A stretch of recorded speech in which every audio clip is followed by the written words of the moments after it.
sur toute chose, grâce à Jésus qui vit en moi.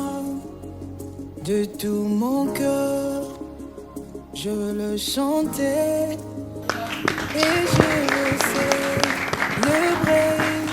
Tous ont péché et sont privés de la gloire de Dieu. C'est pas moi qui l'ai dit, c'est l'apôtre Paul qui l'ai dit dans Romains chapitre 3, le verset 23. Mesdames et messieurs, bienvenue à ce nouveau numéro d'État Grandeur où nous voulons parler de la rédemption, où nous voulons parler de tout ce que Christ a accompli pour que nous soyons, vous et nous, appelés aujourd'hui chrétiens ou appelés aujourd'hui enfants de Dieu. Il y a tellement de choses à dire autour de la rédemption, mais avec nos invités du jour, nous allons essayer quand même de dire des choses qui vont bénir nos vies et qui pousseront également un cœur finalement à tourner son regard vers l'Éternel et à prendre une décision qui est celle de donner sa vie à Christ. Shalom à vous, shalom à ceux qui auront la grâce de suivre ce nouveau numéro via la 87.8 MHz B1 FM. Et je n'oublie pas également les très chers internautes, nous sommes ensemble avec vous, que la grâce de Dieu localise chacun de vous et surtout ceux qui sont fidèles sur B1 Télévision. C'est votre programme qui vient de commencer. Vous allez voir, il y a quelques têtes qui sont déjà passées ici. Pour l'une des têtes, ce sera peut-être une première fois d'être reçu dans ce programme Ta Grandeur. Alors moi, je vous demande de prendre vos Bibles, vos stylos et aussi vos calepins pour noter ce qui sera dit également sur ce plateau. Sans plus tarder, je vais commencer par, j'allais dire mon pasteur, mais ils sont tous des pasteurs, ce sont mes pasteurs aussi. Mais je vais commencer par mon pasteur, là où je prie à l'église La Rédemption, la Maison des Dieux, le pasteur Astrid Mpouté Lakabena, à qui nous disons shalom et bienvenue, pasteur. Shalom, merci maman Dorcas. Et de l'autre côté, il y a deux hommes de Dieu, le pasteur Béni Tsouka, qui est aussi mon pasteur parce que c'est mon parrain, c'est mon papa. Bienvenue, pasteur Béni Tsouka, de l'église L'Ainsi dit l'Éternel. Merci beaucoup, maman Dorcas. Tout va bien? Tout va bien par la grâce de Dieu. Amen. Et juste à côté du pasteur Béni, c'est pour lui, c'est pour la toute première fois qu'il passe dans ce programme, mais nous osons croire que ça ne sera pas la dernière. C'est le prophète Élie Patient Lumpungu de l'église Centre de foi et des miracles. Bienvenue, prophète. Bienvenue, maman. Peut-être qu'on aura des rémas également aujourd'hui. Par la grâce de Dieu. Amen. Est-ce qu'on peut acclamer pour les hommes de Dieu? Nous allons parler de la rédemption. Je n'ai pas voulu cacher notre thème du jour, mesdames et messieurs. Je le dévoile déjà. On va parler des bénéfices de la rédemption. Christ est mort à la croix. Et après? Et après? Quelqu'un dirait, il est mort et après? Moi, je n'ai pas demandé qu'il puisse mourir pour moi. Non, il a fait de son propre gré. Il a fait parce qu'il a voulu le faire et après. Alors, aujourd'hui, nous allons découvrir qu'après l'œuvre de la croix, il y a des bénéfices. Il y a des bénéfices. Alors, ça sera mieux de changer de camp, de quitter le camp des ténèbres pour venir à la lumière, car Jésus-Christ est la vraie lumière. Et comme texte de référence, au fur et à mesure, les hommes de Dieu, les serviteurs de Dieu vont continuer à nous les donner. Mais j'ai quand même deux textes de référence que j'ai pris. Éphésiens chapitre 1, le verset 4 jusqu'au verset 10. Et aussi Colossiens chapitre 1, du 12 au 14e verset. Place à la toute première chanson avec la chorale Cœur, la rédemption.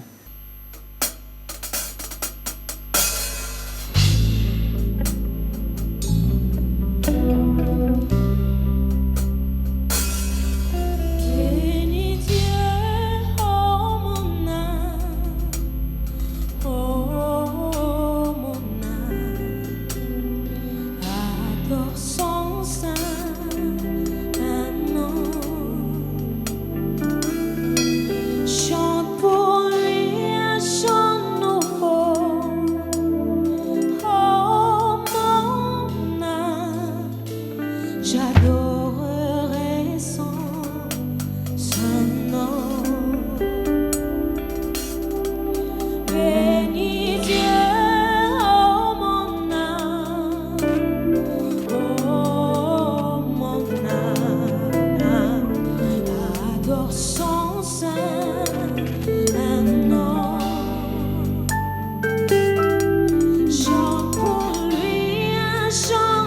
Oh mon âme, j'adorerai son nom. Oui, bénis Dieu. Oh mon âme, adore son saint nom. Oui, chante pour lui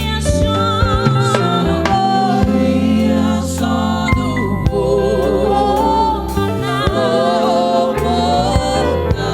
j'adorerai son nom. Encore une fois. Oui, bénis Dieu. J'ordonne à mon âme de bénir l'Éternel. Que mon âme n'oublie aucun de ses bienfaits. Oh oui, chante pour lui ce chant nouveau, qui vient du cœur. Oui, j'adorerai son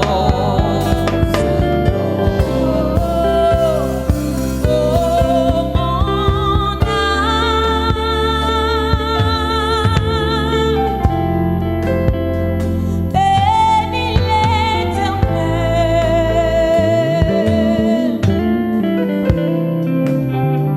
Oh mon âme, oui mon âme, bénis l'Éternel.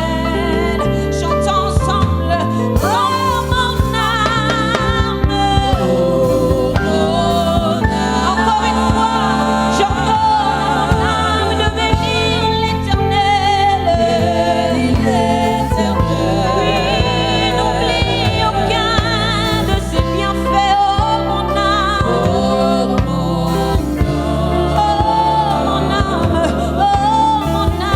mon âme. Encore une fois, je dis oh mon âme.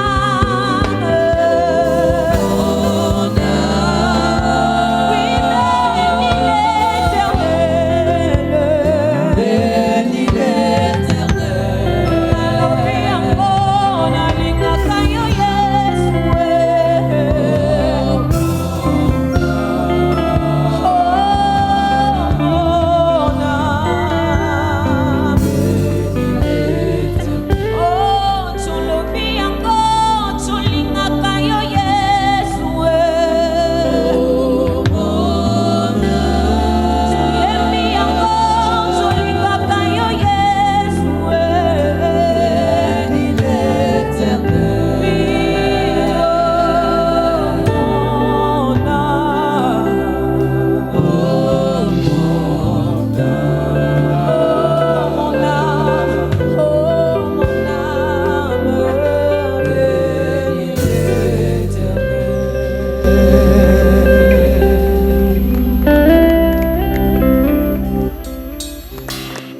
Nous bénissons l'Éternel, mesdames et messieurs, pour votre présence, car nous savons que vous êtes là. Scotché également à ce programme, il y a un cœur à qui Dieu veut parler, à qui Dieu veut dire quelque chose, mais aussi nous bénissons l'Éternel parce que c'est une belle occasion qui se présente finalement pour qu'une âme soit sauvée.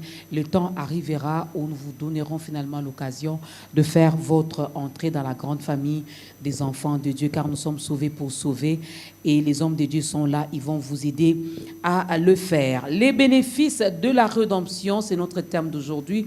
Alors, d'entrée des jeux, j'aimerais bien qu'on puisse d'abord expliquer ce mot, la rédemption. Selon la Bible, c'est quoi la rédemption, Pasteur Astrid? Merci, Maman Dorcas. La rédemption, en fait, je vais donner la réponse telle que le Saint-Esprit me l'inspire. Aussi, ça va avoir un appui. Selon la Bible, comme vous l'avez dit tout à l'heure, la rédemption, pour moi, c'est un recommencement, c'est une récréation, c'est une reprise que Dieu a fait, c'est une démarche que Dieu a effectuée vers l'homme qui avait connu le péché, l'homme qui avait désobéi à la volonté de Dieu. Et Dieu a effectué une démarche pour aller vers cet homme-là. C'est-à-dire, en allant vers cet homme, la pensée de Dieu, c'était de reprendre les choses à zéro. Ok. C'était de recommencer avec cet homme. Ce n'était pas de le laisser tel qu'il était devenu déchu ou, je vais dire, corrompu à cause du péché.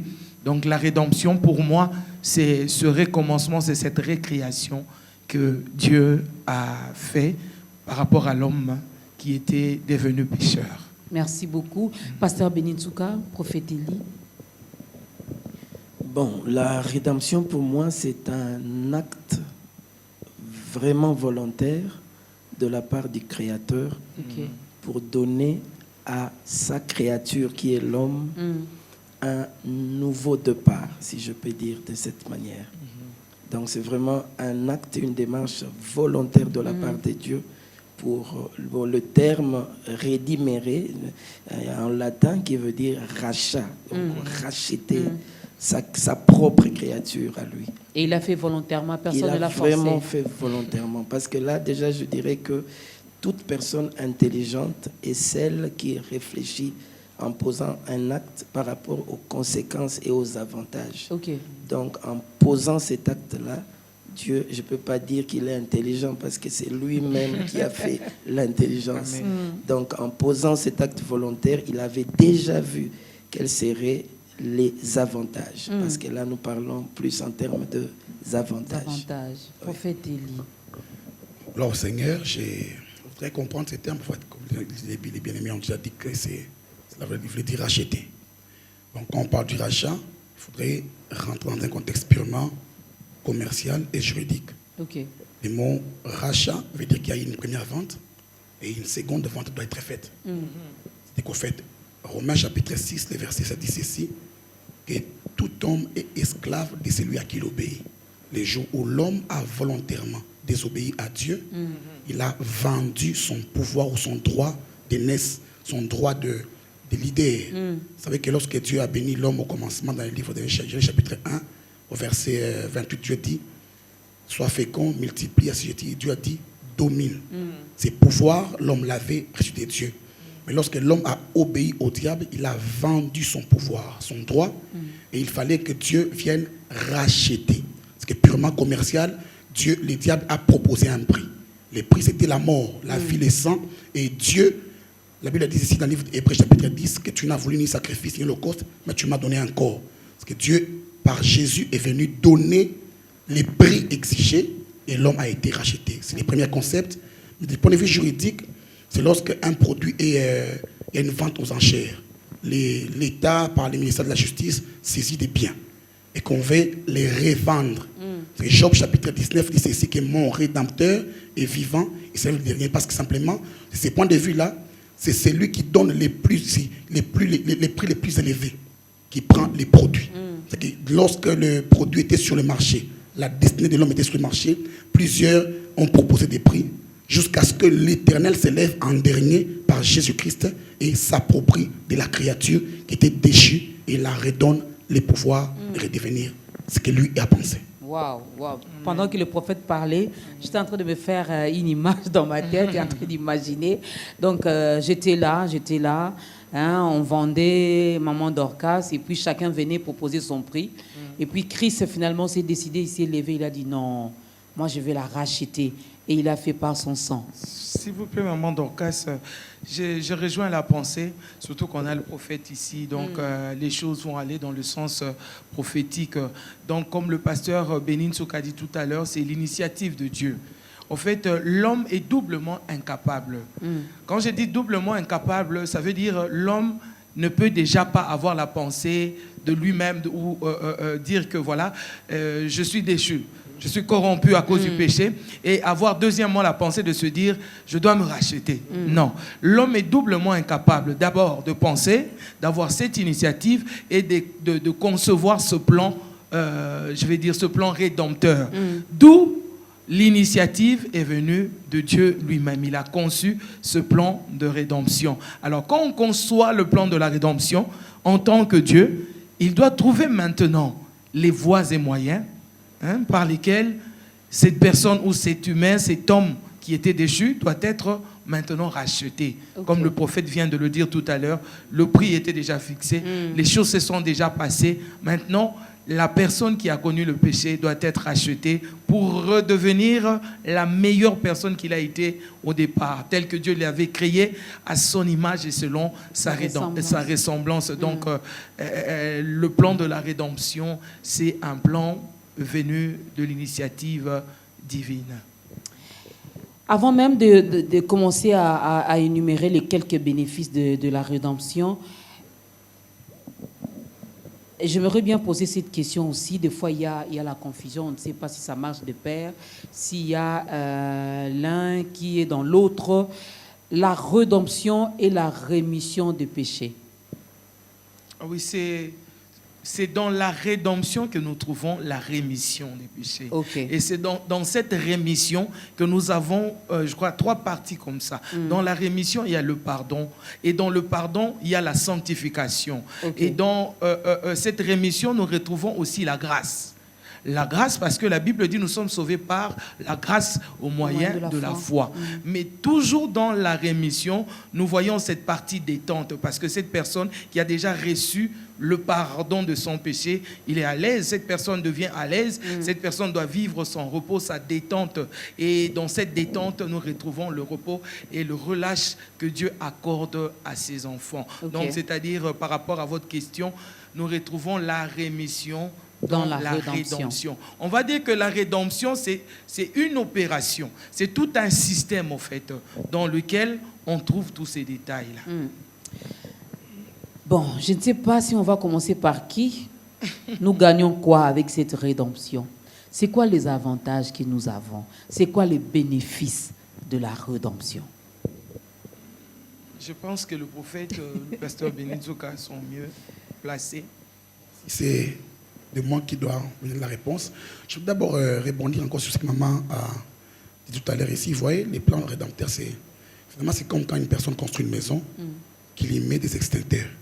Ce n'est pas parce qu'il fait appel à l'esprit de l'accident. Non. C'est justement de l'intelligence et de la prudence.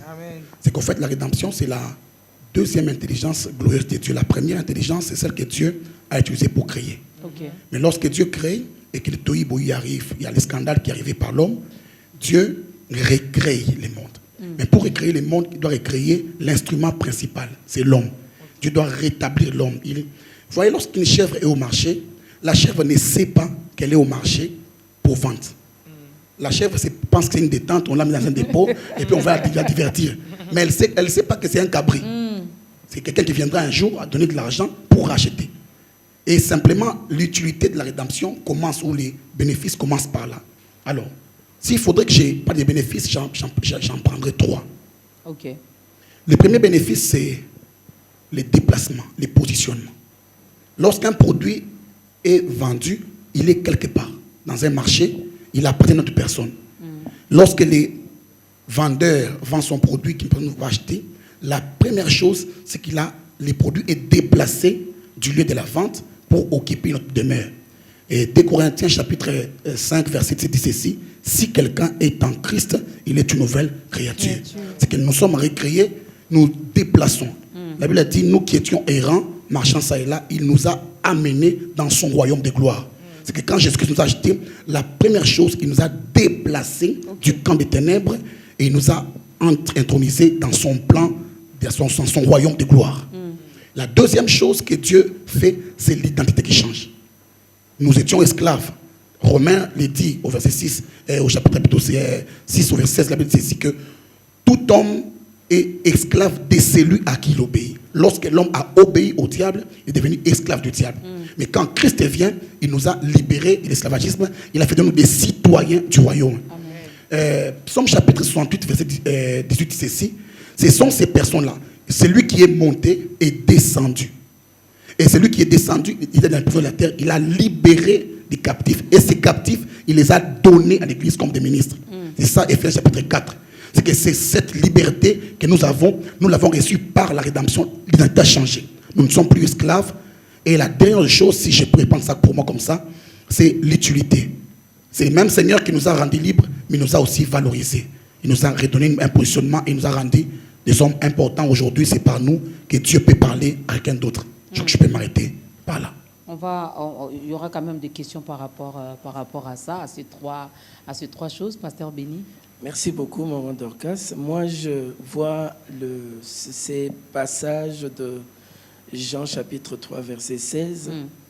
Car Dieu a tant aimé le monde qu'il a donné son Fils unique. C'est en fait ça la démarche dont j'étais en train de parler au début, de cet acte volontaire de Dieu qui est le Créateur par rapport à sa créature. Là, je suis en train de voir un aspect important, c'est que la Bible dit que parce que l'homme avait péché, Dieu lui a donné cette possibilité au travers son Fils qu'il a donné à la croix pour racheter. Je suis en train de voir la première position de l'homme. Nous étions juste des créatures. Jusque-là, on était des créatures. Mais par le rachat, par la rédemption, Dieu nous donne, comme le prophète venait de le dire là, un nouveau positionnement d'enfant de Dieu, de fils de Dieu. Amen. Donc, par la rédemption, Dieu nous fait quitter de l'étape des créatures au fils. Au fait, dans la rédemption, il y a un rapprochement par rapport à la relation. La relation devient de plus en plus importante. Elle est valorisée au travers de cet acte de la rédemption. Parce que nos attitudes, notre façon de nous comporter envers toutes les personnes que nous voyons sur la terre ne se fait pas de la même manière. Tout est question de relation. Voyez, donc plus la personne représente pour vous, plus la personne aura aussi certains avantages. Donc, celui qui était de l'extérieur, j'aime cette phrase que maman Pastride aime utiliser, ceux du dehors sont devenus de l'intérieur, donc de la maison. La rédemption nous fait quitter de l'extérieur vers l'intérieur. Nous sommes fils de la maison. Voilà. Amen. Pasteur Astrid. En tout cas, il y a beaucoup d'avantages, il y a beaucoup de bénéfices que nous avons reçus par la rédemption. Je vois cette identification au Fils. Nous sommes sauvés par Jésus-Christ, notre Seigneur. Il est mort à la croix, il a versé son sang. Et par le sang de Jésus-Christ, nous avons reçu sa vie. Nous nous identifions directement à lui. C'est-à-dire quand la Bible nous appelle enfants de Dieu ou fils de Dieu, la Bible rajoute aussi que nous sommes héritiers de Dieu et co-héritiers de Christ.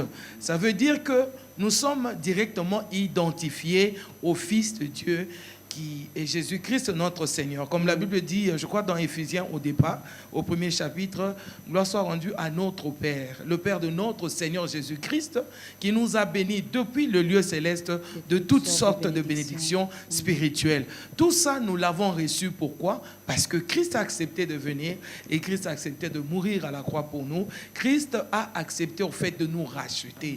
Nous parlons de la rédemption. La rédemption est égale au rachat. Quand nous mélangeons ce rachat-là, à la rémission des péchés, toutes ces choses-là, nous voyons une personne renouvelée, comme le prophète avait dit tout à l'heure. En Christ, nous devenons de nouvelles créatures.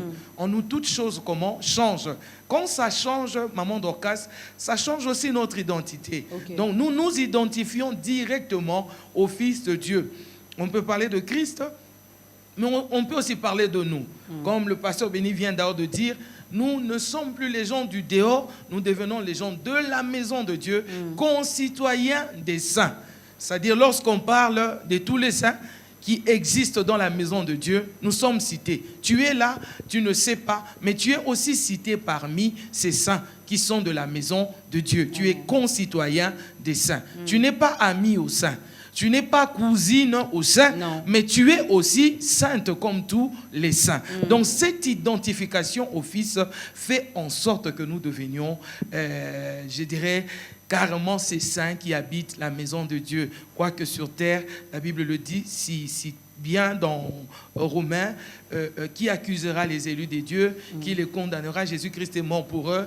Et bien plus, il est ressuscité, il est assis à la droite de Dieu, intercédant pour nous. Or, dans Éphésiens, on dit aussi que nous sommes assis en Jésus-Christ, là-bas dans les lieux célestes. Donc nous avons des avantages que les gens qui ne sautent peut-être pas aux yeux directement comme ça, mais qui existent bel et bien. C'est-à-dire, nous avons aussi cette participation à la nature divine. C'est-à-dire, nous avons cette identification au Fils. Comme le Fils est Dieu, nous sommes aussi Dieu directement. Nous sommes aussi Dieu directement. Nous pouvons agir au nom de Jésus-Christ. Nous pouvons agir au nom du Père Céleste. Nous pouvons agir en tant que Dieu directement parce que nous le représentons légalement. On nous dit que nous sommes héritiers, donc ce qui appartient au Père nous appartient à nous aussi. Donc nous sommes devenus propriétaires, copropriétaires avec notre Père Céleste. Il y a beaucoup d'avantages, maman Dorcas, que je dirais même à ceux qui nous suivent en ce moment. Ils sont censés, si tu n'as pas encore reçu Jésus, en tout cas tu dois le faire. Tu dois le faire parce que quand toi tu dis il fait très chaud, nous on peut, atténuer l'atmosphère. Il y a le soleil, tout le monde crie la chaleur, et moi je suis Dieu. Je ne peux pas crier comme tout le monde. Quand la Bible dit, on ne dira pas conjuration quand le monde parle de la conjuration, c'est-à-dire on ne peut pas vivre de la même manière que tous les gens du monde. Pourquoi? Parce que nous sommes devenus différents. Nous sommes devenus différents, nous ne sommes plus les mêmes personnes que nous étions avant. Et en Jésus-Christ, nous avons reçu beaucoup de choses. Et comme j'avais dit tout à l'heure, dans la rémission, nous avons le pardon du péché. Nous avons péché, mais on nous accorde le pardon. Comme j'ai l'habitude de le dire, excusez-moi de monopoliser la parole pour un petit moment, quand on parle de pardonner, c'est on donne quelque chose au-dessus, donc au-delà de ce qui doit être donné.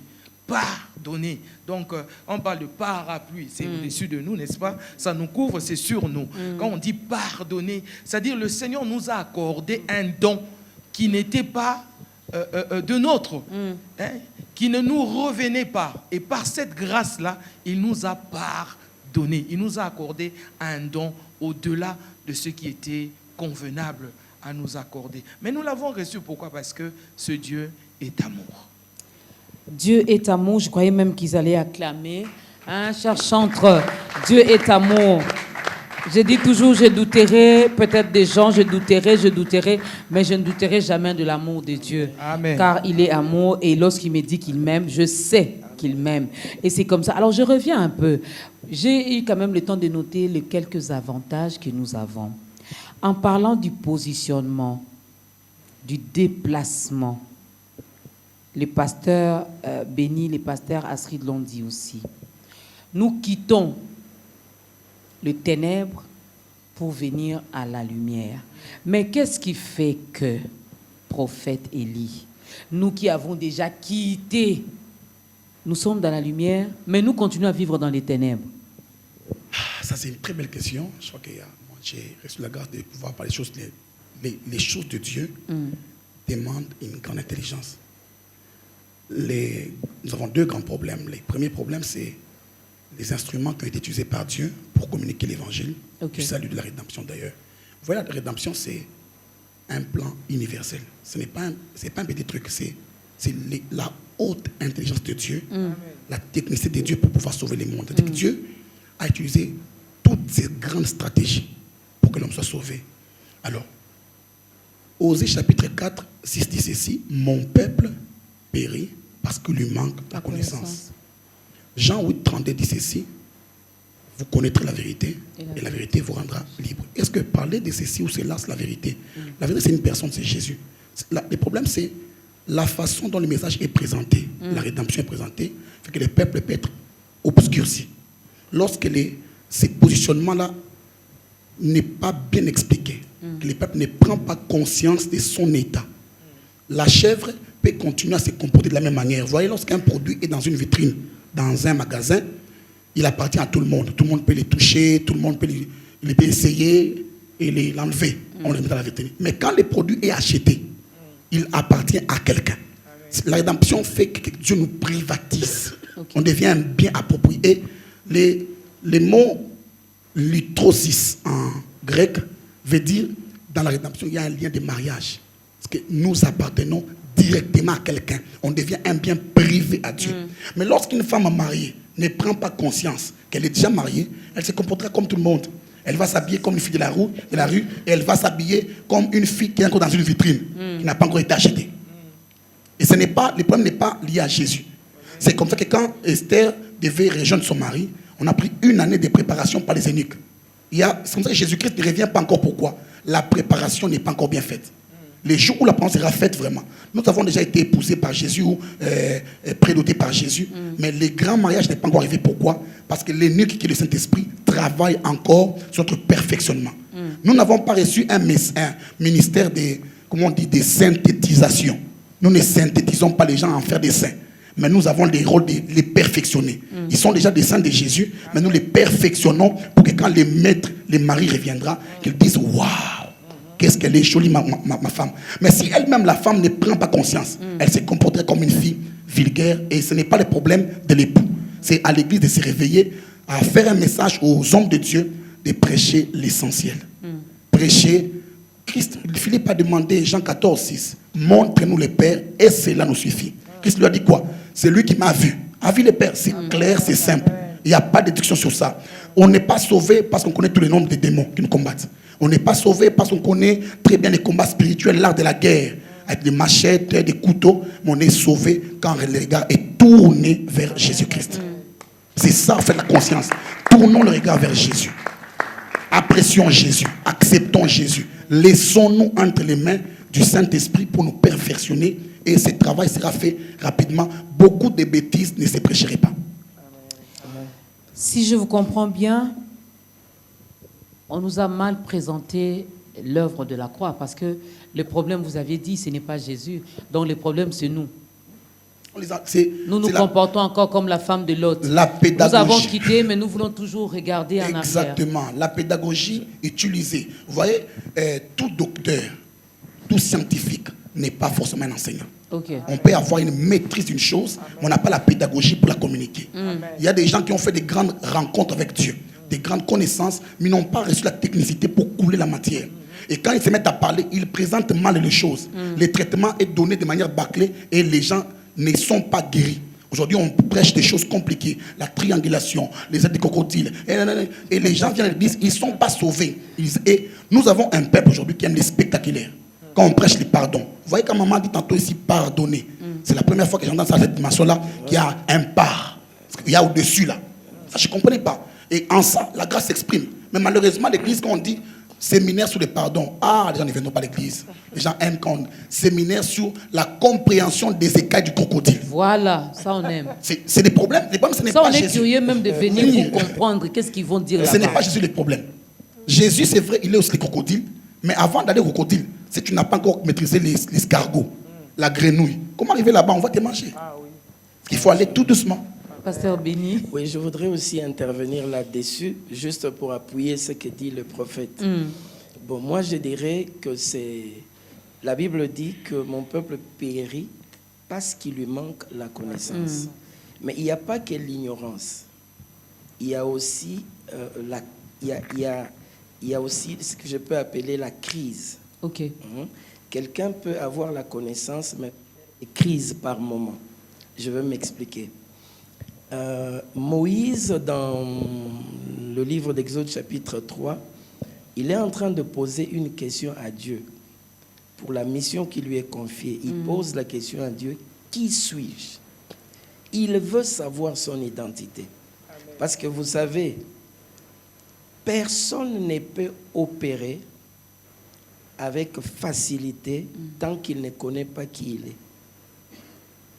Tout ce que nous posons comme acte volontairement, tout est lié à la conscience de notre identité. Imaginez-vous que vous venez quelque part, quand vous savez que c'est vous, la directrice, ou le coordonnateur, automatiquement vous savez ce qui vous revient à faire. Mais quand vous arrivez aussi quelque part où vous ne savez pas qui vous êtes, eh bien, vous serez planté là parce que déjà vous ne savez pas qui vous êtes. J'ai suivi un jour à la télé, il y a quelqu'un qu'on a attrapé avec une moto volée.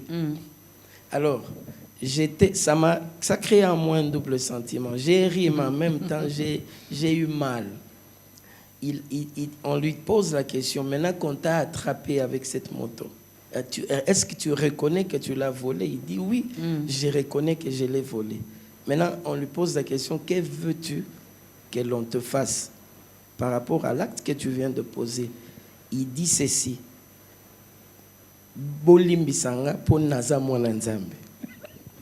Vous comprenez un peu ça? En fait, quand il posait cet acte-là de voler, sur le champ, il n'avait pas la conscience qu'il est enfant de Dieu. Il a fait une crise pendant ces moments-là. Ok. Ce n'est que dans la conséquence qu'il réalise maintenant que son identité, c'est celle d'un enfant de Dieu. Voilà pourquoi il y a certaines personnes qui vivent, comme vous dites, il a déjà quitté le camp du ténèbre. C'est simplement parce qu'il est ignorant de qui il est. Vous savez, par exemple, aujourd'hui, nous sommes venus à l'émission. Nous sommes venus par rapport à l'identité que nous portons. Je sais ce que je suis en train d'aller faire parce que je sais qui je suis. Voyez-vous? Mais dès le moment où on ne sait pas qui on est, en tout cas, imaginez-vous de la suite. Soit quand on oublie ce qu'on est. C'est ce que j'ai dit qu'il y a, par moments, les enfants de Dieu font des crises. Voyez? Ils perdent Alors, il faudra conscience. trouver une solution, Pasteur Béni, pour mettre fin à toutes ces crises, parce que on a tout le temps des crises finalement au sein même de l'Église. Vous nous avez parlé ici de quitter cet état de la créature pour devenir des fils. Le pasteur Alcide a dit, en fait, nous reflétons la vie de Christ. Tel il est, tel nous sommes. Comment je connais mon identité, que Christ m'a racheté, je suis sauvé, j'ai quitté cet état de créature pour devenir fils, mais je continue toujours à faire des crises. Comment vous expliquez ça? Et au Congo, je veux bien, loin de moi l'idée de polémiquer ou quoi, mais l'Église congolaise a tout le temps des crises. Les chrétiens congolais ont tout le temps des crises. Je parle des Congolais parce que je ne sais pas ce qui se passe ailleurs. Mais ici, chez nous, autant d'églises, autant de chrétiens, mais tout le temps des crises. On vole tout le temps les motos d'autrui. Ça, c'est un exemple que je donne. Les motos. Ok. Hein, les motos au pluriel. Ok. On vole tout le temps les motos. Ok. Si ce n'est pas, on a attrapé avec la femme d'autrui. Si ce n'est pas, on a partagé ceci, on a publié cela. Tout le temps des crises au sein des chrétiens, Pasteur Béni. Oui, déjà, je pense que la Bible le dit. C'est l'Esprit de Dieu qu'on a reçu qui témoigne en nous qu'on est fils de Dieu. Amen. Vous voyez? Donc là, déjà, je dis, pour que l'Esprit continue à tout moment à témoigner, à rappeler, il y a un problème maintenant d'intimité. Parce qu'il y a des démarches à suivre. C'est vrai que je vivais à l'extérieur, je suis maintenant de la maison. Mais dans chaque maison, il y a des principes. Dans chaque maison, il y a de lois. Je dois maintenant me conformer à ces lois-là. Alors, voilà pourquoi même Deutéronome 28 le dit. Deutéronome dit, si tu obéis, il y a une suite. Vous voyez? Donc, moi, je pense que ce n'est pas par notre propre force, mais c'est par le Saint-Esprit. Donc, il nous faut absolument désirer cette intimité avec le Saint-Esprit pour que lui, à son tour, nous donne la force qu'il faut. C'est chaque jour que nous avançons avec le Seigneur. La marche avec Dieu, ce n'est pas du tic au tac. Non, c'est un processus. Minute après minute. J'ai dit quelque part que l'éloignement ou le rapprochement, c'est un processus. Okay. Voilà pourquoi déjà à partir des pensées, je dois veiller à mes pensées. Et ça, c'est une affaire, pas attendre à la fin de journée. Je me rappelle quand nous nous sommes convertis, ce que je trouve un peu aujourd'hui, c'est aussi différent. C'est qu'on faisait un effort entre le frère à la fin de la journée.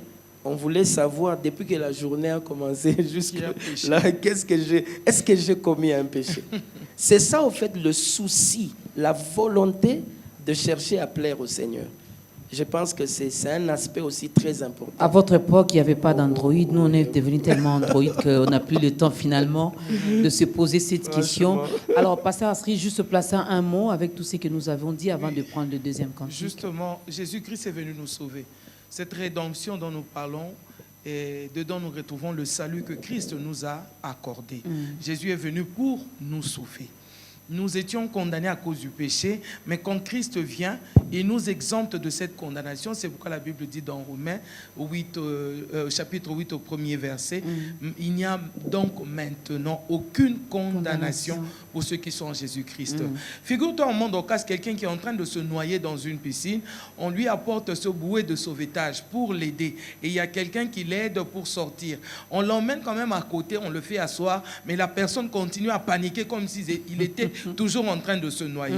Vous voyez qu'il y a contraste là-dessus. Donc ça veut dire que celui qui est sauvé, ou cette personne qui est sauvée, ne doit pas vivre de la même manière qu'elle vivait avant qu'elle ne soit sauvée. Il doit y avoir une différence entre cette personne qui pleure encore pour une raison et cette personne qui pleure sans raison.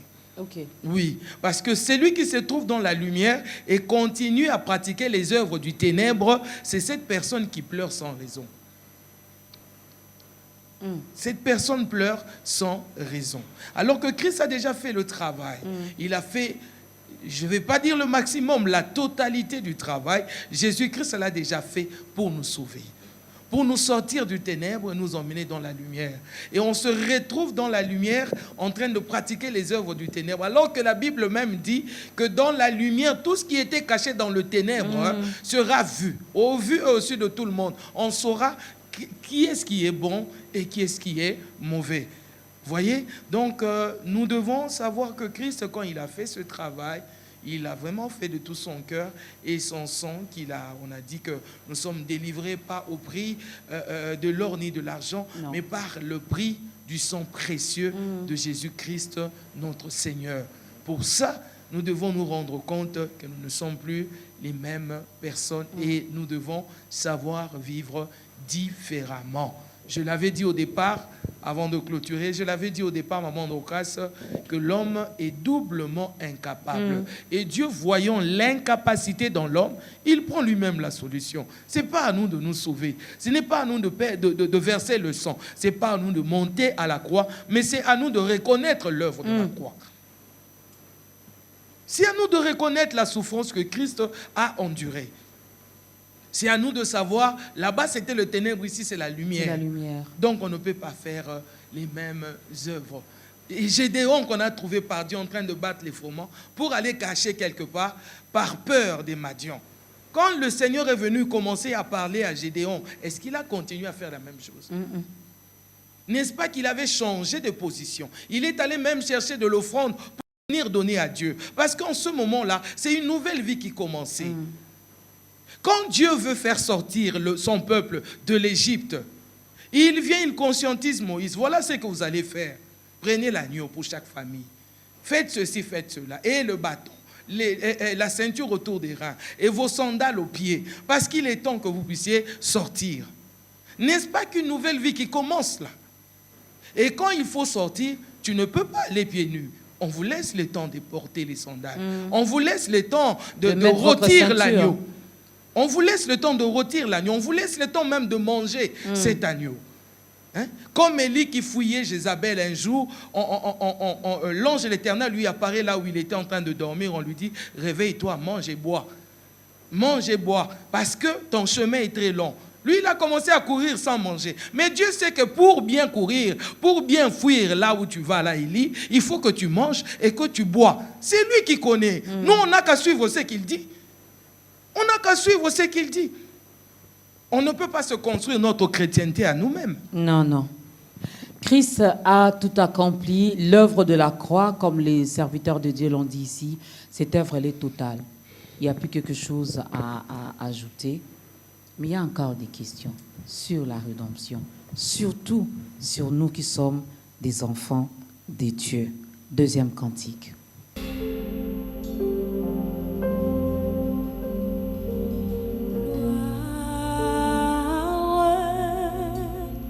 Gloire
Ferrand, j'ai aimé quelque chose que les hommes de Dieu ont dit ici. Tout ce que Dieu a fait, il a fait par sa volonté. Il n'y avait pas des gens qui l'ont poussé, non, il faut le faire, non. Il a fait par sa volonté, il a fait parce qu'il nous aime. Et cette œuvre est totale, cette œuvre de la croix ne reviendra plus deux fois. Alors, on a parlé des bénéfices. Je me suis rendu compte, finalement, le pasteur Astrid, d'ailleurs, l'avait dit ici, même si nous ne voyons pas avec les yeux physiques ces bénéfices, nous sommes sauvés, oui, on le croit, c'est par la foi que nous croyons cela, que Christ est mort pour nous à la croix de Golgotha, que nous avons la vie éternelle, que nous avons le salut. Prophète Élie, pasteur Béni, pasteur Astrid, est-ce que sur le plan matériel aussi, ce que Christ a accompli à la croix de Golgotha, nous avons également des avantages, matériellement, physiquement parlant? Bon, si je dois... c'est grand les thèmes, la rédemption, quand les bien-aimés en parlent, combien c'est riche à écouter. Je regarde même des moments où j'ai envie que pasteur Béni et pasteur Astrid parlent longtemps, que j'écoute encore ce qui s'est dit. Sur le plateau, c'est beau à écouter. Il y a un élément, je voudrais révéler sur lequel c'est que la rédemption n'est pas l'œuvre de la prière. Quelqu'un n'a pas prié pour dire Dieu m'a exaucé. Ce n'est pas l'exaucement d'une prière. Ce n'est pas quelqu'un qui a prié et Dieu a agi. Non, non. C'est la volonté souveraine de Dieu. Une deuxième chose que je voudrais rappeler, c'est que quand on parle de rédemption, Jésus n'est pas venu nous sauver comme ceci. Tu es dans les dangers, il étend sa main, il te prend et tu sors. Non, non. Jésus, lui, a pris la place. Il fallait un prix à payer. On a échangé. Il y a un échange qui a été fait. C'est que Jésus-Christ est devenu péché. Il a pris la place. C'est pas que Jésus qui... C'est comme ces gens qui disent crucifié, abandonné. Il a donné sa vie. Jésus n'est pas venu nous dire je tends seulement la main, sors de là, on rentre ensemble. Non. D'abord, il a payé les prix. Il est devenu l'exigence du diable. Mais après, il est lui-même ressuscité de lui-même. Quand vous lisez Matthieu chapitre 28, quand les anges sont venus ouvrir la pierre, rouler la pierre, ils n'ont pas trouvé Jésus dedans. C'est que la pierre n'a pas été roulée pour sortir Jésus. La pierre a été roulée pour les témoignages de l'Église. C'est que personne ne pouvait dire que je suis venu sauver Jésus. Même pas les anges. Les anges ne sont pas au ciel pour garder Dieu. Ils sont au ciel pour être gardés par Dieu.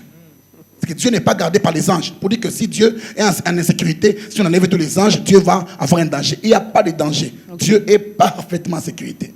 Pour ce qui est du matériel, déjà les problèmes avec... C'est comme dès que nous sommes assis ici, votre téléphone sonne.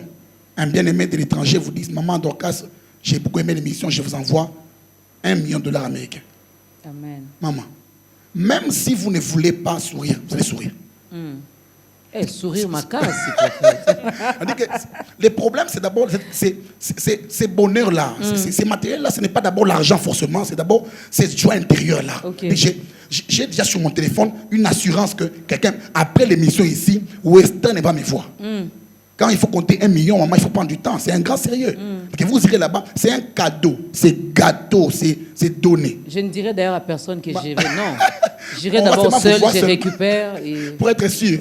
Et puis même, vous-même, vous regardez que vous aurez une joie bizarre. Vous souriez vous-même, une action vous provoque là. Bonjour. Bonjour. Parce que vous ne voulez même pas détruire votre... C'est d'abord ça, la joie de vivre. Alors, on avait perdu la joie. On était toujours triste. Vous voyez, le peuple d'Israël, le pasteur Béni l'a dit, avec Moïse, ils étaient dans l'esclavagisme. Ils travaillaient. Mais quand Dieu les a sauvés par Moïse, la libération de Moïse n'était pas le salut, parce que Moïse n'a pas sauvé Israël. Moïse a libéré. Mais même Moïse attendait que Jésus-Christ vienne les sauver. Il n'y a pas deux sauveurs. Jésus n'a pas seulement sauvé, ne pas seulement sauvé nous. Jésus a sauvé même Moïse et David. Parce qu'il est le sauveur du passé, du présent et même du futur. C'est quand on est sauvé, mais après cela, il y a un travail de la foi qui s'est construit en nous. La rédemption, ce n'est pas un fait, c'est un processus. On quitte de là, on commence à avancer. Et au fur et à mesure, on avance avec le Seigneur, la foi qui est en nous grandit et transforme la parole. La Bible dit ceci, que c'est la bénédiction de l'Éternel qui enrichit. Mais avant, la richesse, c'est le matériel. La bénédiction est spirituelle, c'est une parole. Mais pour que la parole de Dieu devienne richesse, il faut la foi. Entre la richesse et la bénédiction, et la foi au milieu. C'est la foi en la parole de Dieu qui transforme la parole de Dieu en cette providence que nous touchons en main. Beaucoup de chrétiens ont la bénédiction, mais n'ont pas la foi. Nous avons des très bons serments, des agendas remplis de prédications, mais le cœur, il n'y a pas de la foi. S'il n'y a pas de foi, tu ne marcheras pas sur l'eau. Même quand Christ dira, viens. Le problème, c'est que nous sommes trop intelligents et notre intelligence devient un blocage à l'œuvre du salut. Ok. Je peux te dire, viens vers moi. Quand tu veux mettre les pieds dehors, tu te dis, la loi d'Archimède, tout corps proche dans un liquide, subit une poussée verticale. Jésus ne peut pas faire ça. Les lois sont établies par Dieu lui-même. C'est ça le grand problème. Les figuiers devant Jésus présentent une bonne raison. Vous voyez, entre les figuiers et l'amandier, il y a un problème. Le figuier dit à Jésus, ce n'est pas ma saison. Mais l'amandier, lui, de Aaron, quand il tombe devant le Seigneur, dans la présence de Dieu, les matins suivants, l'amandier a bourgeonné. Laisse-toi seulement devant le Seigneur. Crois que la présence de Dieu. Que ça soit ta saison ou pas. Maman, quand Jésus est. En fait, les figuiers a été seulement orgueilleux. Les figuiers, c'est Israël. Devant Jésus, les figuiers rappellent à Jésus, ce n'est pas la loi. Ce n'est pas ma saison. Mais Christ dit ceci, comme moi je suis devant toi, ta saison vient de changer. Amen. Mais les figuiers, lui, ne voulaient pas ça. Non, non, respirons les saisons. Alors quand l'amandier, lui, se laisse, j'ai été ramassé par Aaron. Il me tombe devant le Seigneur. Les matins arrivés, l'amandier a fleuri, bourgeonné. Or, les processus de quitter du bourgeon vers l'amande lui-même, fruit, ça prend au moins 6 mois. Mais les 6 mois a été synthétisé en 8 heures simplement. C'est un grand travail accompli avec une parfaite rapidité. Ce travail-là, c'est la foi. Ce n'est ni les pasteurs. Chacun de nous doit bâtir sa foi. Quand la foi grandit, maman, on peut vous donner, mais excusez-moi de prendre aussi un petit temps comme ça. On peut vous appeler à peine là, on vous dit, maman, prenez avec vous un sac de l'or de 300 kilos. Vous ne pourrez pas peser. Appelez aussi, hein, le prophète est en train de parler. Il faut après l'émission vous appeler aussi. On vous appelle là, on vous dit, maman, 300 kilos de l'or ici, portez. Vous n'arrivez pas à porter. Ce n'est pas le manque de force. Ce n'est pas même c'est qu'il y a une disponibilité d'entraînement. Les mêmes sacs là, si aujourd'hui vous les poussez, ça ne marche pas. Demain, poussez encore. Demain, poussez. Plus vous pousserez, les muscles vont grandir en vous. Quand ça grandira, un jour, ces mêmes sacs que vous ne poussiez pas l'arrière, vous allez les transporter sur vous et vous allez avancer avec. Nous avons tout reçu. Mais transporter de l'éternité pour le monde matériel ici, nous n'avons pas la force requise.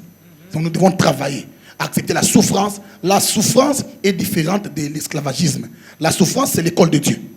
On passe par l'école de Dieu pour être perfectionné et à un moment, ça viendra maman. Oh, David a dit ceci, j'ai été jeune, j'ai vieilli, je n'ai point vu. Je m'arrête là. Papa. Merci beaucoup, prophète Élie, c'est très profond.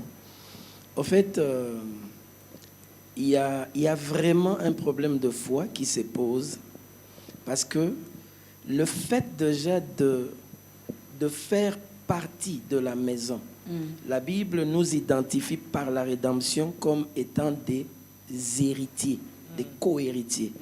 Ça veut dire quelqu'un qui a son testament.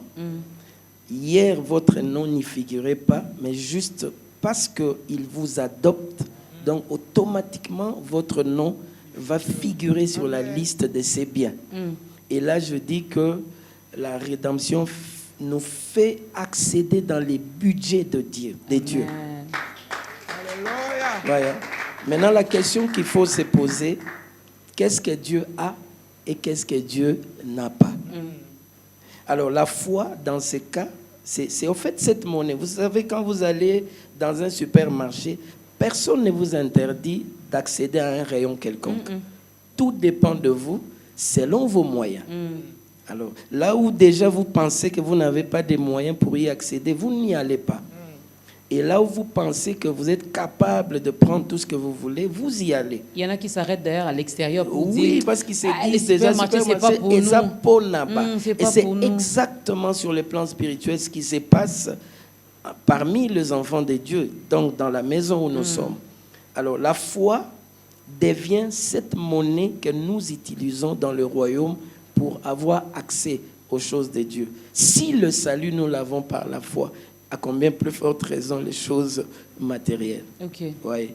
Alors là, je m'en vais directement dire que ce que nous possédons, ce n'est pas ce que nous désirons. Ce n'est même pas ce que Dieu souhaite pour nous.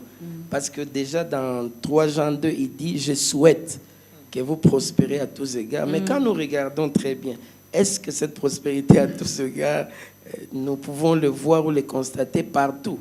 Pas forcément. Parce que ce que vous aurez ou ce que nous avons ne dépend même pas du souhait de Dieu. Parce que d'ailleurs, si en tant que créature, Dieu peut souhaiter du bien pour tout le monde, à plus forte raison pour ses enfants. Vous voyez, la Bible le dit dans Psaume 127 que pour ses bien-aimés, il prend des dispositions pendant qu'ils s'endorment. C'est pendant la nuit que Dieu prend des dispositions pour assurer le lendemain. Vous voyez? Donc là, j'étais en train de dire, ce que nous possédons, ce n'est pas ce que nous désirons, ce n'est même pas ce que nous souhaitons, mais c'est ce en quoi nous croyons. C'est ce en quoi nous croyons. Et la Bible dit que la foi vient de ce qu'on entend. Donc on suppose que je suis appelé à faire entendre à mes oreilles des choses auxquelles je crois. Vous voyez, déjà à mon niveau, moi-même personnellement, voilà pourquoi moi j'ai dit à tout le monde, même à mon épouse, je lui répète ça tous les jours, moi je blague pas avec la parole. Ok. Vous voyez, et mon pasteur un jour disait, même si tu venais lui dire en blaguant que tu es un homme, même si pour toi c'est juste une manière de l'impressionner, c'est une fausse prophétie, mais tu veux juste l'impressionner. Dieu m'a dit que il va t'élever, tu es une grande personne. Lui, il dit Amen, il considère que la parole, elle est créatrice. Amen. Parce que c'est à quoi on croit, on déclare, on confesse cela. On ne tient pas compte de réalité. Quand est-ce que Pierre commence à s'enfoncer? C'est lorsqu'il fixe les regards vers les réalités. Il réalise qu'il ne peut pas humainement marcher sur les eaux. Donc là, je me dis, quand il continuait à orienter sa marche vers ce qu'il avait écouté, parce que la foi vient de ce qu'on entend, donc tant que dans son esprit, il s'est comporté dans la dimension de avance, il avançait. Mais dès le moment où il a maintenant fixé les yeux pour voir, maintenant avancer wapi, la situation nini, c'est en ce moment qu'il a commencé à avancer. Donc la vie chrétienne pour accéder aux choses, aux bénédictions de Dieu, parce que la Bible dit dans Éphésiens, il nous a bénis de toutes sortes de bénédictions. Amen. Donc c'est à quoi vous croyez. Si vous croyez à un Dieu qui guérit, vous bénéficierez de la guérison. Si vous croyez à un Dieu qui bénit financièrement, vous bénéficierez de finances. Si tout ce à quoi vous croyez, c'est ce que vous posséderez. Donc c'est ça ma petite intervention. Pasteur Astrid, en quelques secondes, si vous voulez ajouter quelque chose, j'aimerais bien qu'on fasse également une chose. Nous allons faire l'appel au salut, juste avec le mot que vous allez ajouter. Vous allez nous aider à faire l'appel au salut, tout en regardant la caméra qui est en face de vous.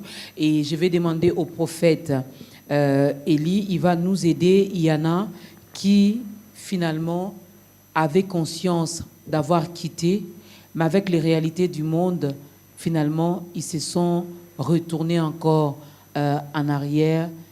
Ils sont encore tombés. Ils ont commencé à désespérer. Finalement, ils se disent, avec tout ce que j'ai fait, ils se sentent tellement culpabilisés qu'ils n'ont même plus le courage de prier, de se présenter devant le trône de Dieu. Vous allez faire une prière pour ces genres de personnes. Et je vais demander au pasteur Béni Tsouka d'aider également ceux-là, finalement, qui ont pris la décision carrément de ne plus prier avec tout ce qui se passe à l'église. Vous l'aviez dit ici, quand on est enfant de Dieu, même si j'entends ou je voyais quelque chose, c'est là, normalement, connaissant mon identité, je ne peux pas abandonner les chemins de Dieu à cause de telle ou de telle chose. Vous allez prier pour cette catégorie de personnes. Allez-y, pasteur Astrid. Merci, maman Dorcas, pour appuyer sur ce qui concerne les bénédictions matérielles que nous recevons avec la rédemption. La Bible nous dit si clairement, Jésus-Christ est venu pour que ses brebis aient la vie et la vie en abondance. Il dit qu'il est le bon berger, en lui on ne manquera de rien. Il dit, je suis la porte des brebis. Celui qui entre par moi ira dans les verts pâturages. Les verts pâturages, ce n'est pas pour se laver avec, c'est pour que les brebis puissent manger, se nourrir, ce qui veut dire c'est le matériel dont une brebis a besoin pour sa santé, pour sa croissance, ainsi de suite, pour dire que ne crains rien. Toi qui, peut-être, tu regardes de loin ceux qui prient, tu Tu regardes de loin ceux qui sont chrétiens, tu regardes de loin, tu admires et tu te dis, ah voilà, ce sont eux et ce sont leurs affaires et tout ça. Et tu as peur en te disant, si je vais là-bas, on va m'interdire ceci, on va me donner telle restriction, ainsi de suite. C'est pourquoi tu te éloignes de Jésus-Christ. Mais j'aimerais te dire aussi une chose, il y a beaucoup d'avantages. Quand tu viens en Jésus-Christ, il y a beaucoup de bénéfices. Et Jésus a dit, dans Luc chapitre 4, 18 à 19, « L'Esprit du Seigneur est sur moi parce qu'il m'a oint pour annoncer la bonne nouvelle. » Il n'a pas dit des bonnes nouvelles, mais il a dit la bonne nouvelle. Et nous voyons point virgule. On nous dit guérir ceux qui ont les cœurs brisés, guérir les malades, renvoyer libres les opprimés, annoncer une année de grâce l'Éternel. Ça veut dire que la mission de Christ, quand on dit guérir, là déjà, les malades, nous voyons que c'est matériel, maman Dorcas.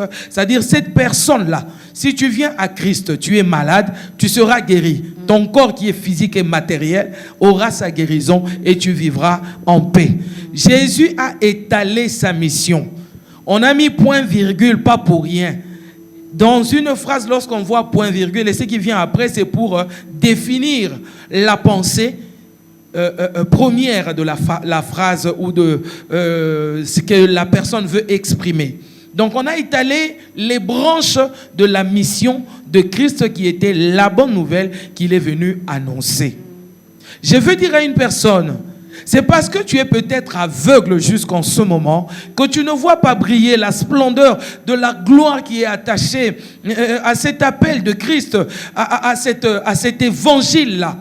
Mais j'aimerais te dire aujourd'hui que si jamais tu reçois Christ comme ton Seigneur et ton Sauveur personnel, laisse-moi te dire, ton aveuglement partira. On parle des aveugles physiques, mais on parle aussi de cet aveugle spirituel qui ne voit pas les choses, même dans les songes.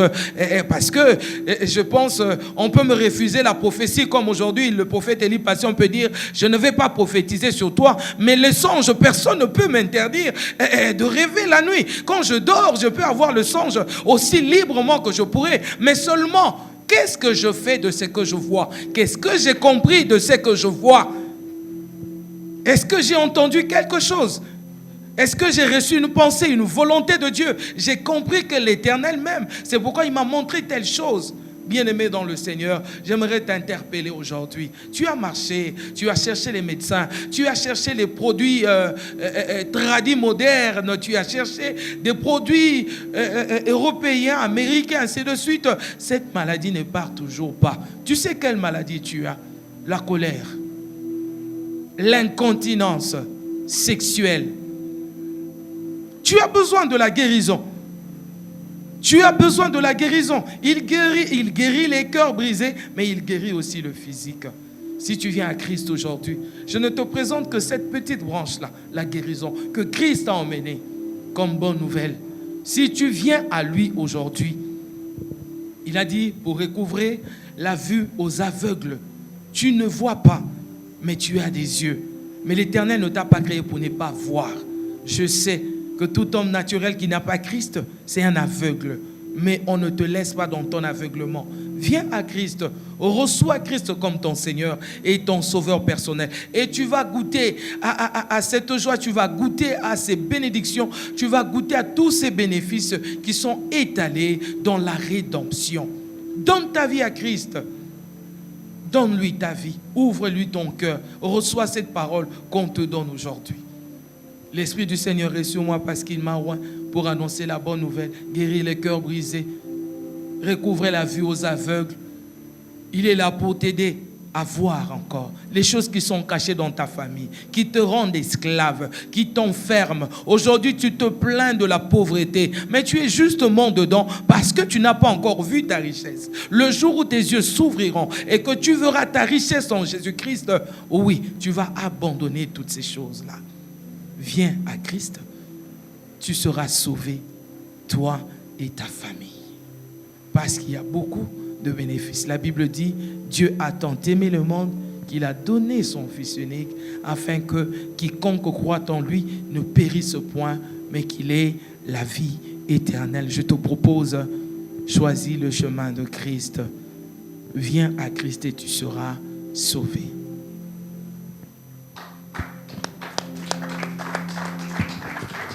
Viens à Christ et tu seras sauvé. Il y a de la place pour tout le monde. Il y a de la place pour tout le monde. Tu n'as pas une église d'attache? Il y a notre numéro qui est affiché au bas de l'écran. On pourra toutefois t'orienter, même si vous êtes en Europe, en Amérique, en Asie, partout en Afrique, on pourra vous orienter vers une église où on prêche le Seigneur Jésus-Christ. Prophète Élie. Je vais prier avec toi. Ce n'est pas au hasard que tu es sur cette émission maintenant-là.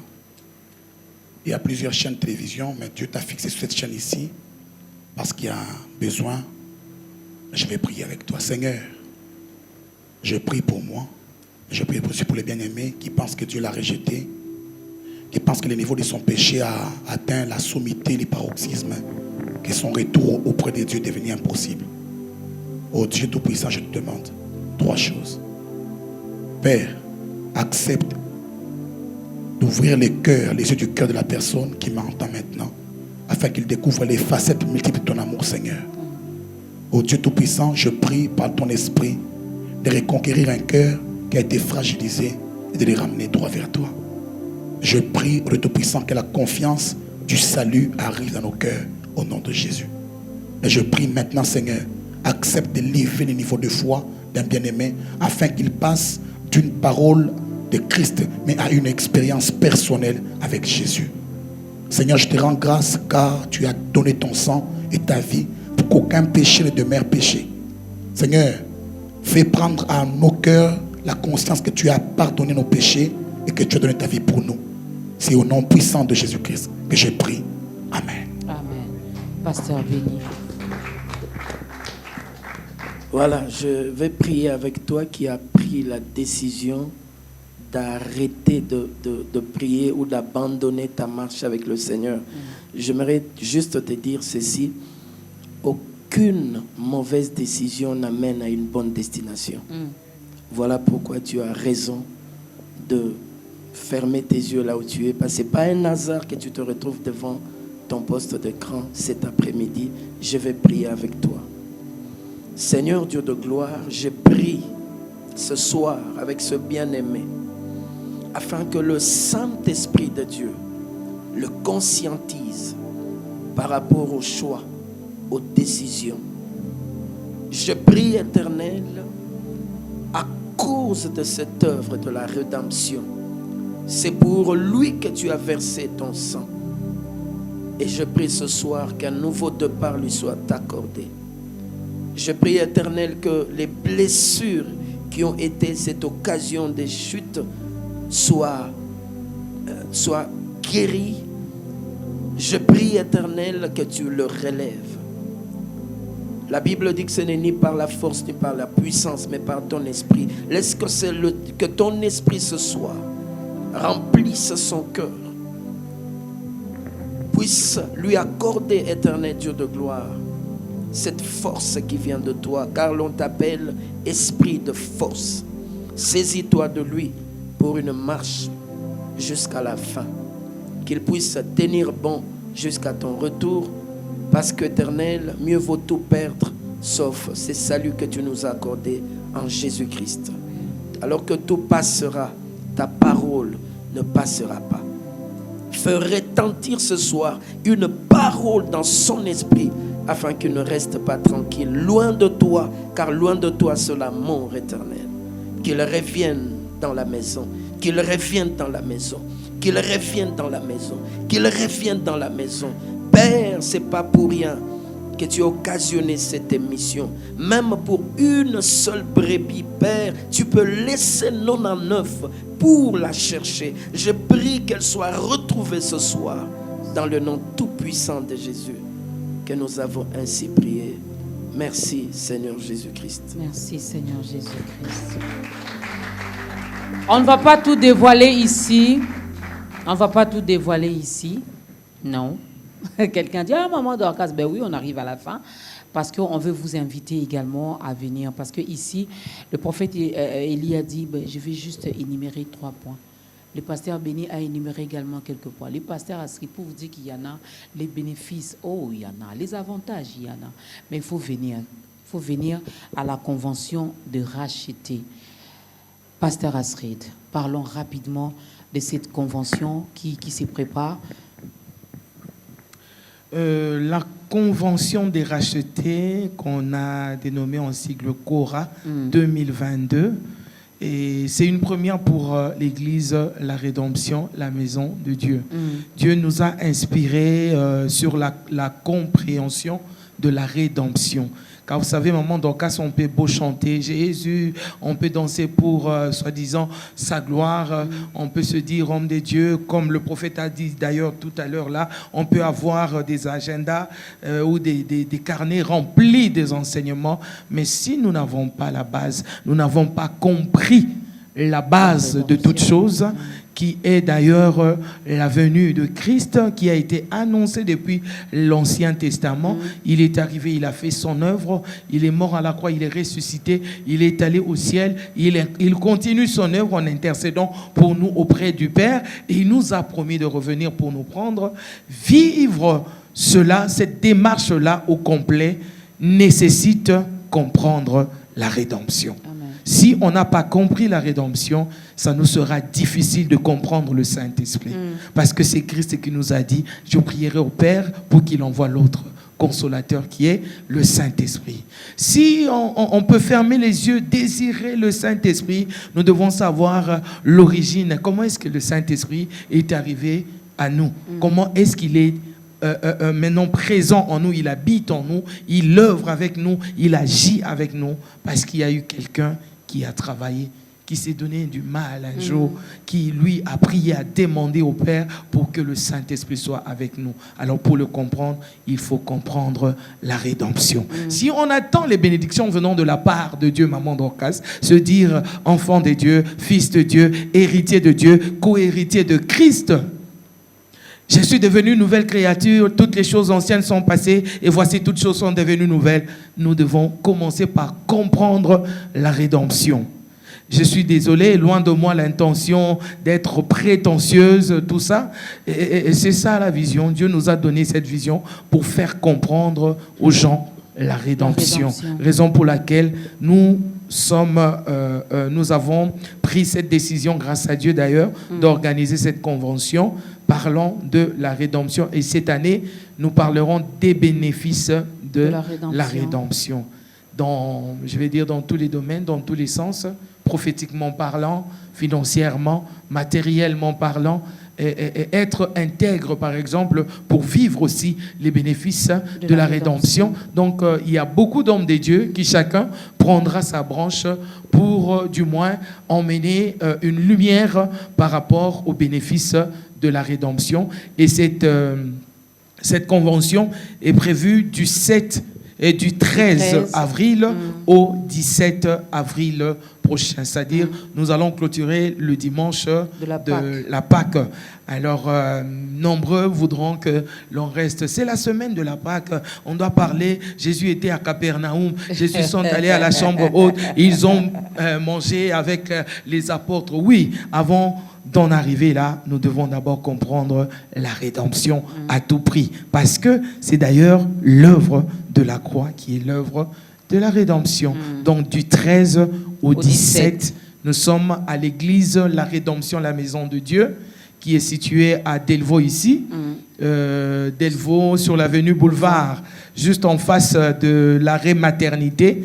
Il y a l'avenue Boulevard, il y a un tout petit marché là sur l'avenue. Alors, c'est là-bas que se situe l'église, avenue Boulevard numéro 2. Nous serons là du 13 au 17 avril prochain pour parler de la rédemption. Église, la rédemption, la maison de Dieu, pour parler de la rédemption, ben, ça sonne bien. Et c'est le pasteur Astrid qui est la visionnaire de l'église. Oui, je suis visionnaire de l'église. Je crois que nombreux le savent déjà. Ceux qui sont les fidèles de ta grandeur, ils le savent déjà parce que c'est pas la première fois que je sois passé dans cette émission. Je suis visionnaire de l'église La Rédemption, mais je travaille avec mon époux, le pasteur Jaco, que nombreux appellent Tonton Jaco. Et il y en a qui partent même loin les années passées, Tonton Jaco d'amour, pour rappeler qui est la personne et tout ça.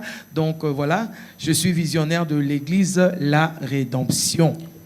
Alors, autant, moi j'ai déjà vu l'affiche, vu que j'ai pris à La Rédemption, donc c'est pas un secret pour moi.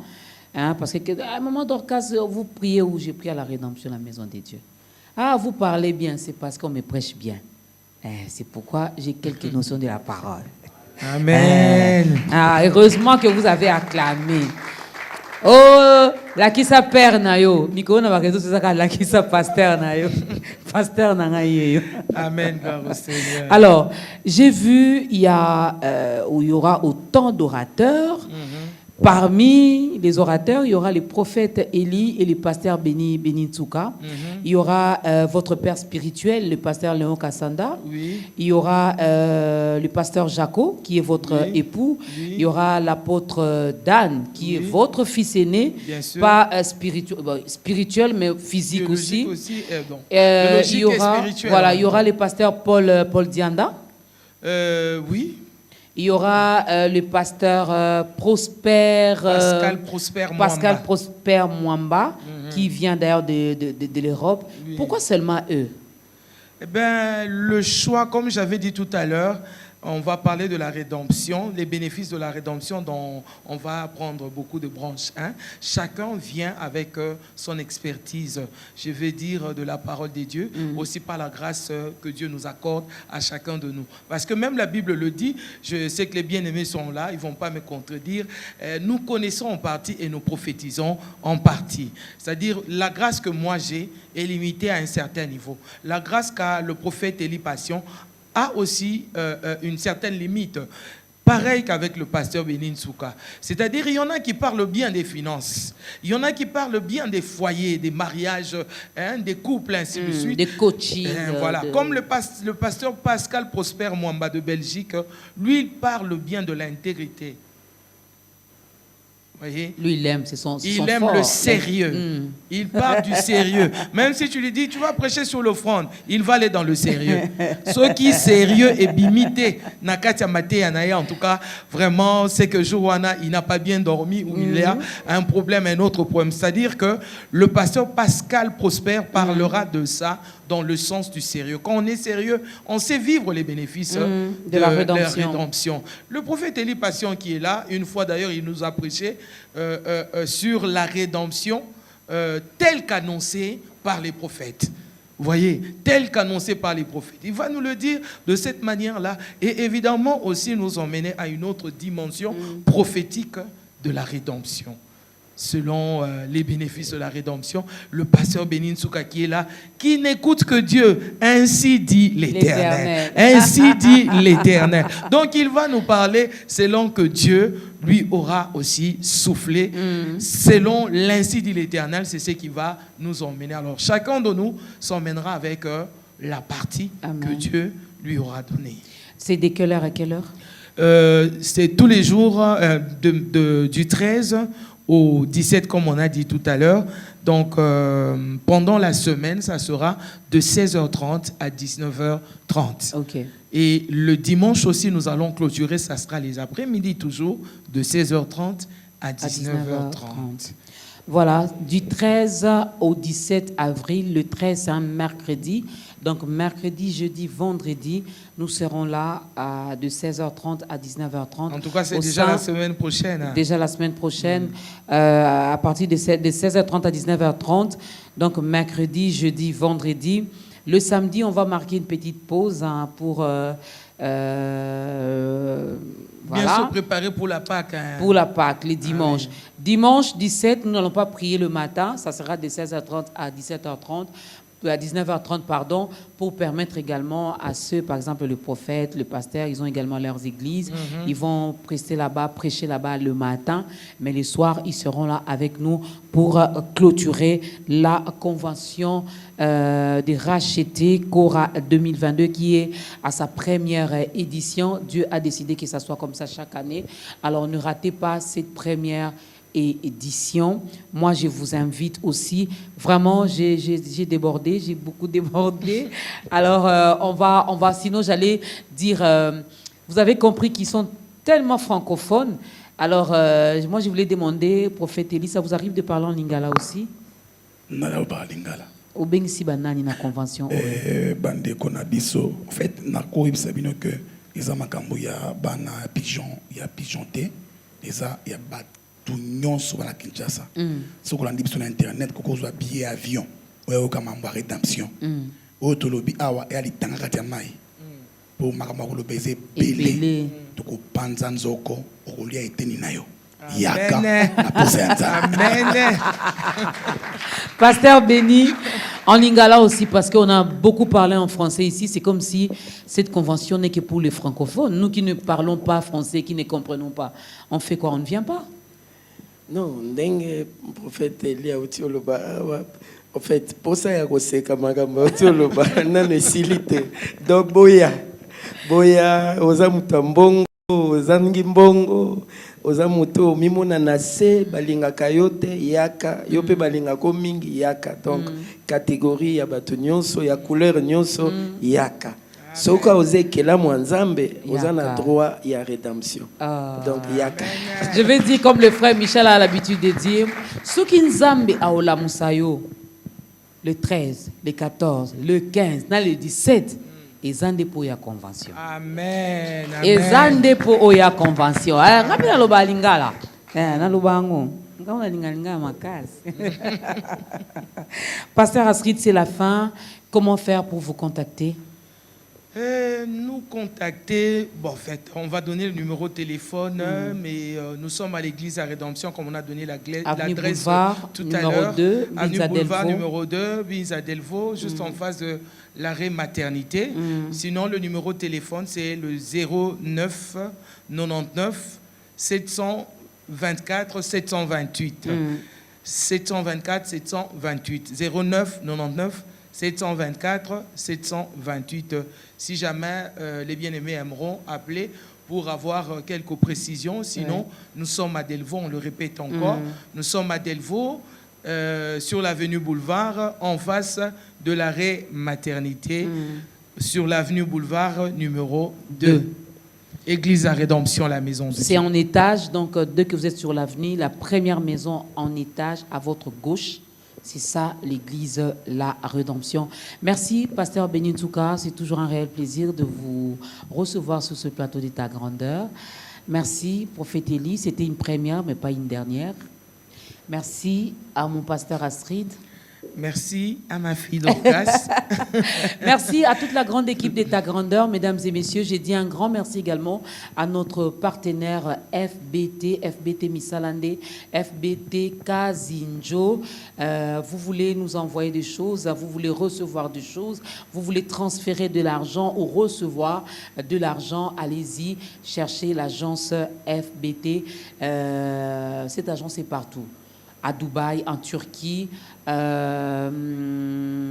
au Bénin, en France, en Belgique, en Angola, au Nigeria, à Dubaï, je l'ai dit, en Afrique du Sud et partout en République démocratique du Congo. Vous demandez seulement FBT Misalande, vous allez nous envoyer. Vous voyez l'argent dont le prophète a parlé ici, le 1 million de dollars que vous devez m'envoyer là. Il faut aller chez FBT. Vous déposez ça calmement. Vous m'appelez. Je viendrai calmement pour récupérer cet argent. Une chose est sûre, non, il va n'zambete. Par Nzambe non bien il n'a qu'à 1 million. Et puis eux au tikala, ngana binone toye basoto sandeni. Là je vois l'équipe d'État Grandeur, maman Dorcas. Ah, attendez d'abord. Prophète, je dis merci à cette prophétie. 1 million de dollars, c'est quoi pour Dieu, pour Sanga?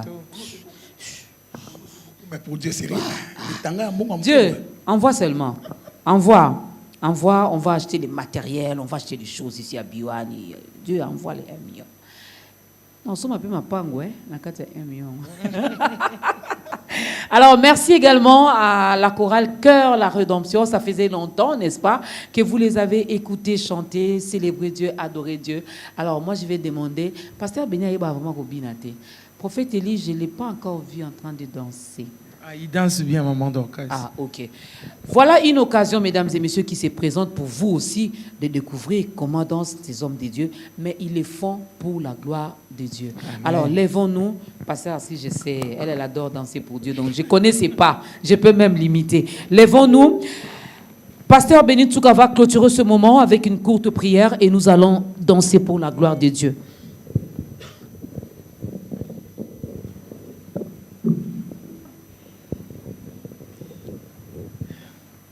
nous allons prier. Tendre Père de gloire, nous venons te dire du fond du cœur, merci. Merci toi qui as rendu possible cette émission de ta grandeur. Merci Éternel pour tous les avantages ou bénéfices de la rédemption partagés en ces lieux.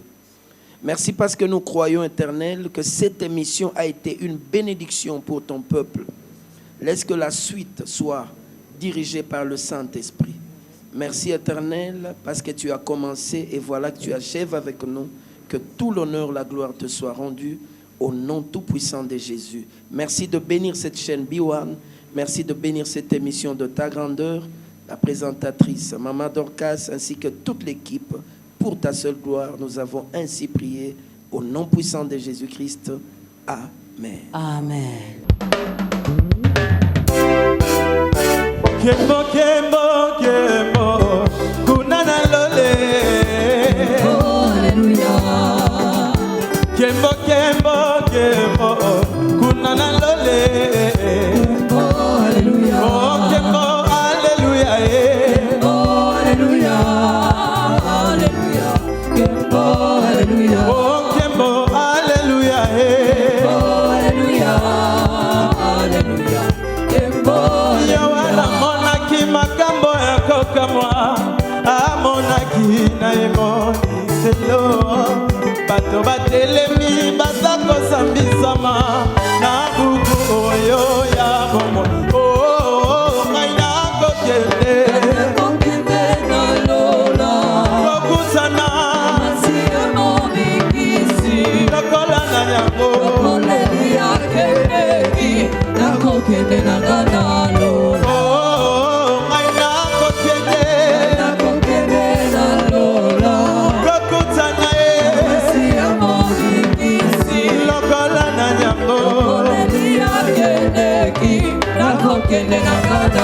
sango Yesu akoya kokamata bandimi kelelo ekobeta falalalalala Yesu akoya kokamata bandimi kelelo ekobeta falalalalala mokolo wana baninga liwa ekozala te tokoyemba na marche tokobeta milolo Yesu akoya kokamata bandimi kelelo ekobeta falalalalala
Yesu tomboma na yo